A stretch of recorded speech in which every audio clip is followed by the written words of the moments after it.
Hey there, marshmallows. As an extension of my BTVS episode guide, I wanted to start looking at some other of my favourite shows. So, here we are, the pilot episode of Veronica Mars. If you're watching this, I assume she needs no introduction.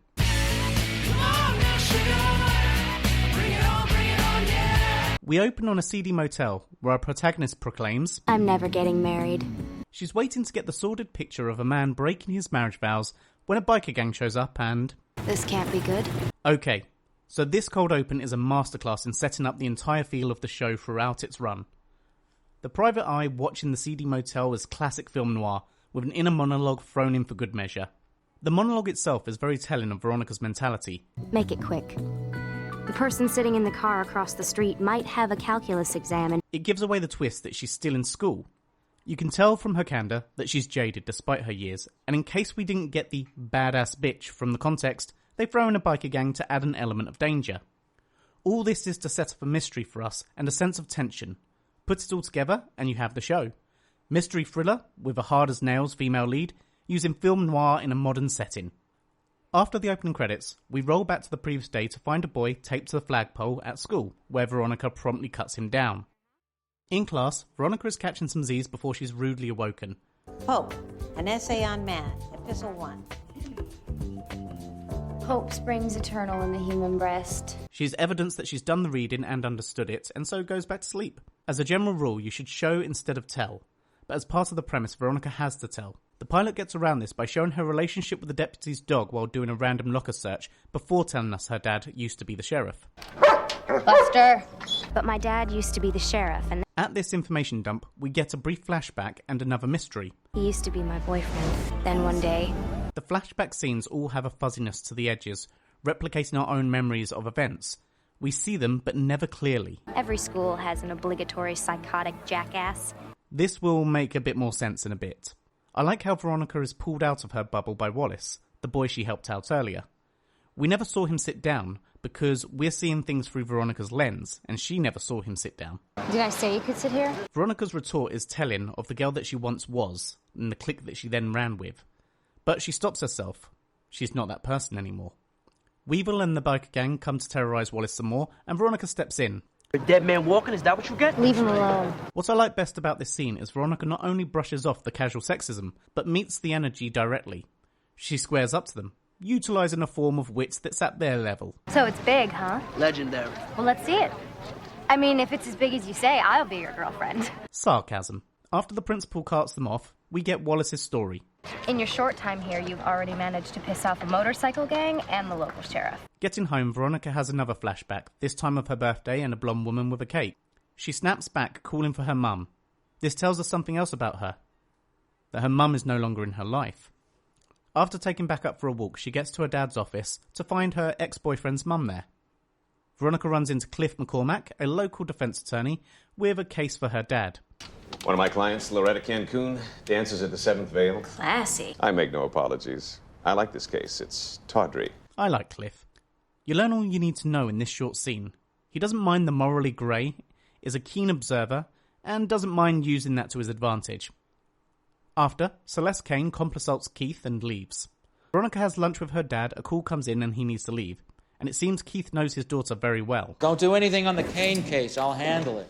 Okay. When you go after Jake Kane, you take backup. This exchange also tells us that Veronica is her father's daughter. Dogged and resourceful. As Veronica tells Jake Kane from his office to the seedy motel from where we started, we get the first big reveal of the show. The day the company went public, Jake Kane made $1 billion. His daughter, Lily, was my best friend. Later that night, as I was driving home from picking up dinner with Dad... What happened? But everyone knows this story. The murder of Lily Kane. Of course, everyone remembers reading about the bungling local sheriff. With every scene, a new colour is introduced to the overall painting. Not even 18 minutes into the first episode, and we have found out so much about Veronica's history. She used to be part of the cool clique, dating the high school stud, whose family all but owned the town. Her best friend was murdered, and her dad, the once sheriff, liked her father for it, but someone admitted to the murder, leading to her friends turning on her and her mother leaving. This all informs our understanding of not just who Veronica is, but why. Back up to date, we see how Veronica deals with the disgruntled biker gang. Call off your dog! This is the second reference to The Wizard of Oz. I take this to be a reference to Veronica's life before Oz and since Lily's death. She has been following the yellow brick road ever since. Veronica brings us back to another point in time, to when she was putting on a brave face.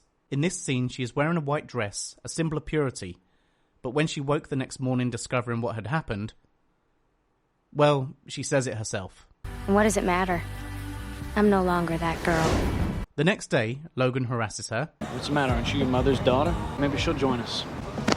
Leave her alone, man. Although we know he broke up with her, it's clear Duncan still cares about her. At lunch, Wallace is sat at her table. His reasoning? I can either go hang out with the punks who laughed at me. Loyalty. And so, Veronica agrees to help Wallace get the biker gang off his ass. Keith comes home after completing the job. I used to be cool. When? 77. I love Keith with Veronica. There's a charm to him and the way that he interacts with his daughter. Veronica shows him the pics that she got, and he suddenly out of nowhere decides to drop the case. The next day, Veronica decides to mess with Logan. The camera work here is wonderful. There's a moment where he points at the camera, a clear sign of anger, but in the next moment, there is a boyish smile. They say communication is made up of body language, tone of voice, and the words that we say.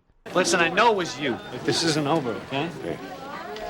You're so cute. Listen, I'll get you for this. Logan's words are threatening, and he means it, but something in his demeanour shows he enjoys the fracas. Veronica uses the bong, now in the police lockup, to set a fire so that she can send in a friend from the fire department to get the footage of the biker gang. Despite being told to drop the case, Veronica continues to find out who the plates of the car belong to, giving us... That car is registered to one Leanne Mars. Veronica bolts to the courthouse and we get another flashback. I want to make it clear that what Veronica did here was the right thing. A crime was committed and she reported it. Beyond the lack of empathy and the shirking of any responsibility, this does go a step further to informing the audience. Why don't you go see the wizard? Ask for a little backbone. A backbone is certainly something she now has, if she didn't before. Your Honor, is this an appropriate time to ask for dismissal in People versus Loretta Cancun? Two birds, one stone comes to mind. Veronica gets the tape to Wallace, and then we see their actions, as always, have consequences. Did you care to guess again? Clearly your sense of humor. Logan's then interrupted by Weevil and his gang. Up to this point, Logan has been shown to be an arrogant, pretty boy arsehole. But when Weevil teaches him a lesson, he doesn't back down. Veronica steps in, but it makes you wonder, would he have ever actually backed down? I said the psycho arsehole thing would come into play more later. The episode ends with Veronica breaking into her father's safe to discover he never dropped the Lily Kane case, before being caught by her dad. Who's your daddy? In this innocent-sounding dialogue is the question and answer to one of the show's big mysteries, presented to us right here in the pilot. After rewatching the first episode of Veronica Mars, I have a better understanding of her. The strong, confident woman that stands up to biker gangs and bullies is a facade, a skin she wears. But under the outer shell is a traumatized young girl. In a very short period of time, Veronica lost her best friend, boyfriend, friendship group, and her mum. Add to this that she was the victim of, well, let's just call it grape so that YouTube doesn't ban me. Her life was turned upside down, and most people would have crumbled, and most likely end up in therapy for years to come. But for Veronica, it's just the beginning of her story. Well, you know what they say. Veronica Mars. She's a marshmallow.